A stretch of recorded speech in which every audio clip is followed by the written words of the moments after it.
பொதுமக்களுக்கு விழிப்புணர்வு ஏற்படுத்தும் விதமாக தேசிய சாலை பாதுகாப்பு மாதத்தையொட்டி தலைக்கவசம் அணிவது குறித்து போலீசாரின் இருசக்கர வாகன ஊர்வலம், மாவட்ட போலீஸ் துறை, மாநகர போக்குவரத்து ஒழுங்கு பிரிவு ஆகியவை சார்பில் தஞ்சையில் நேற்று நடைபெற்றது.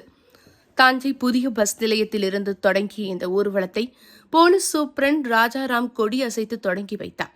இந்த ஊர்வலம் மணிமண்டபம், மேரிஸ் கார்னர், ரெயிலடி, அண்ணா சாலை வழியாக சென்று பனங்கல் கட்டிடத்தில் நிறைவடைந்தது.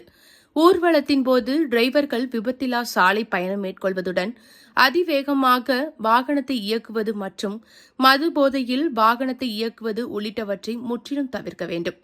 மோட்டார் சைக்கிள்களில் செல்லும்போது கண்டிப்பாக தலைக்கவசம் அணிய வேண்டும். 4 சக்கர வாகனத்தில் செல்லும்போது சீட் பெல்ட் அணிய வேண்டும். சாலை விதிகளை கடைபிடித்தால் விபத்துகளை முழுவதும் தவிர்க்கலாம் என பொதுமக்களுக்கு விழிப்புணர்வு ஏற்படுத்தப்பட்டது. இதில் போலீஸ் இன்ஸ்பெக்டர்கள் சந்திரா, ரத்தனம் உள்ளிட்ட போலீசார் பலர் கலந்து கொண்டனர்.